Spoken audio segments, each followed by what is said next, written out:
Violence and crime are a part of US history, and sadly, they'll probably be a part of our future too. Still, the mind of a criminal fascinates us, and you couldn't name or count all the TV shows, movies, and books that almost romanticize true crime. Choosing 10 of the most well-known criminals in the United States is a hard task. Of course, there isn't a single criterion, and things like the number of dead bodies, sadism, and notoriety must all be considered. Keeping that in mind, we've made a list of some of America's most dangerous and violent bad guys. If you enjoy these types of content, like and subscribe. You will be notified every time we drop contents. 1. Al Capone. Al Capone, an infamous American gangster, was once the king of the Chicago rackets. As a gangster during Prohibition, he ran a multi-million-dollar empire in the 1920s that was fueled by illegal alcohol, gambling, and prostitution.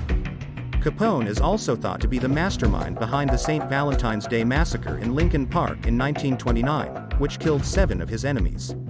Capone's time as leader of Chicago's gangland ended in 1931, when he pleaded guilty to tax evasion and breaking the law about alcohol. On November 16, 1939, Capone was released from federal prison, where he had been for 7 years and 6 months. He had spent some of that time at Alcatraz. By that time, however, he was paralyzed from syphilis.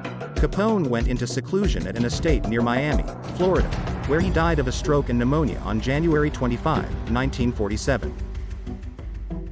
2. Charles Manson. Charles Manson was the leader of the Manson family, which was a kind of commune that he started in California in the late 1960s. Manson believed that an end-of-the-world race war was coming, which he called Helter Skelter. He planned a series of brutal murders on consecutive nights to help start the race war. In 1969, Manson and his followers were found guilty of killing actress Sharon Tate and several other people. Manson was initially sentenced to death, but his sentence was later changed to life in prison. Are a part of U.S. history. Manson was denied parole. They'll probably be a part of our future 2012. 3. Ted Kaczynski. Authorities said Ted Kaczynski was the domestic terrorist who set off more than a dozen bomb attacks in different states between 1978 and 1995 that killed 3 people and hurt 23 others. The attacker, who called for the destruction of the world's industrial system, was called the Unabomber because many of his early targets worked at universities or for airlines. Investigators focused on Kaczynski after his brother, David Kaczynski, told the FBI that a manifesto attributed to the Unabomber and published in the New York Times and the Washington Post was like papers that his brother had written. Ted Kaczynski was ultimately sentenced to life in prison without the chance of parole. 4. Tom Horn. Tom Horn was a man who wore many hats. He was an Army scout, a lawman, an assassin, and a thief. He might not be as well known as Billy the Kid or Jesse James, but he was one of the most heartless killers in the Wild West. In the late 1880s, Horn worked for the Pinkerton Detective Agency as a bounty hunter. Even though at first, he seemed like a good fit, his ability to be violent did not go unnoticed. In 1894, he had to quit because he was linked to 17 murders. Without his badge, Horn became a hired killer. His usual target was someone who stole cattle, and at least 20 people who stole cattle are thought to have died because of him. In 1901, Horn was linked to the death of 14-year-old Willie Nickel. The teenager was the son of a rancher. Historians still debate Horn's guilt. No matter how responsible Horn was, he was killed by hanging in Cheyenne, Wyoming, on November 20, 1903, the day before his 43rd birthday. 5. Adam Lanza. Adam Lanza, a 20-year-old recluse from Connecticut, caused terror at Newtown's Sandy Hook Elementary School on Deck 14, 2012. The troubled young man went to school with a semi-automatic rifle and a handgun and fired 154 shots in about 5 minutes. In the aftermath, 21st graders and 6 teachers were killed. Lanza then ended his own life.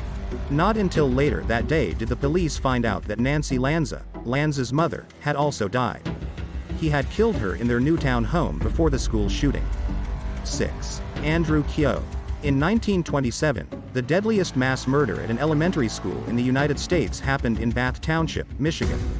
Andrew Keogh, a 55-year-old farmer and school board treasurer, was supposedly upset about his financial problems and losing an election for township clerk.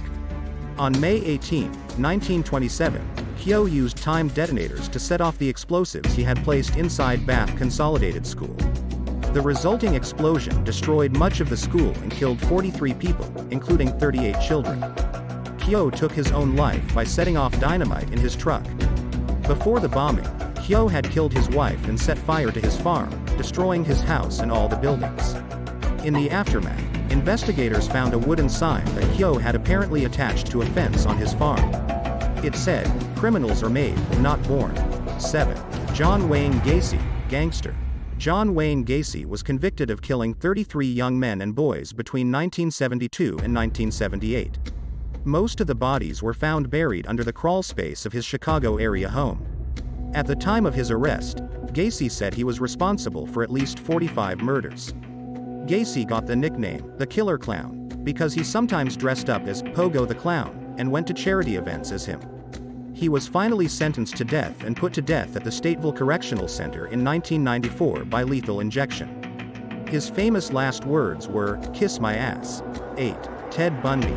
In the 1970s, Ted Bundy had a bright future in the Washington State Republican Party. Instead, he became one of the most notorious serial killers and necrophiles in U.S. history. He often tricked his victims, who were all women, into thinking that he was hurt and needed help before attacking them. In 1976, he was arrested for trying to kidnap someone, but while he was acting as his own lawyer, he got away. He moved to Florida, where he killed 2 women in a Florida State University sorority house and 12-year-old Kimberly Diane Leach. He was convicted of those murders, and while he was on death row in 1989, he admitted to 50 more murders. The true total is still unknown. Bundy died in the electric chair at Rayford Prison in Stark, Florida, on January 24, 1989. 9. Timothy McVeigh. Timothy McVeigh, an American terrorist, detonated a truck bomb in front of the Alfred P. Mora Federal Building in Oklahoma City on April 19, 1995. The attack, which most people know as the Oklahoma City bombing, killed 168 people, including 19 children. McVeigh was a Gulf War veteran who wanted to get back at the federal government for the 1993 siege of a religious group's compound in Waco, Texas. At the end of the siege, sect leader David Koresh and 75 of his followers died. The bombing of the Mora building happened on the second anniversary of the Davidians' deaths. McVeigh was found guilty of 11 federal crimes and was executed on June 11, 2001. 10. Jim Jones. Jim Jones, the founder and leader of the People's Temple, fled California in 1974 with his followers and set up a compound in Guyana, which he called Jonestown. Jones, who was charismatic and troubled, became paranoid that the CIA and FBI were watching him. Jones ruled over his community with an iron fist and didn't let anyone leave. His actions got back to officials in the U.S., and on November 18, 1978, California Congressman Leo J. Ryan went to Jonestown. After seeing the facility, Ryan left the compound with a group of people who had left. Jones was angry, so he sent some of his men to the airstrip in Port Kaituma, where they killed Ryan and 4 other people. Later that same day, 909 of Jones' followers, including 303 children, died of what appeared to be cyanide poisoning. Jones died from a gunshot wound to the head, which is consistent with suicide. "We didn't commit suicide. We did an act of revolutionary suicide to protest the conditions of an inhumane world," Jones said in a 45-minute audio recording that was made that day. Before Sept. 11, 2001, this was the event in which the most American civilians died in a non-natural disaster.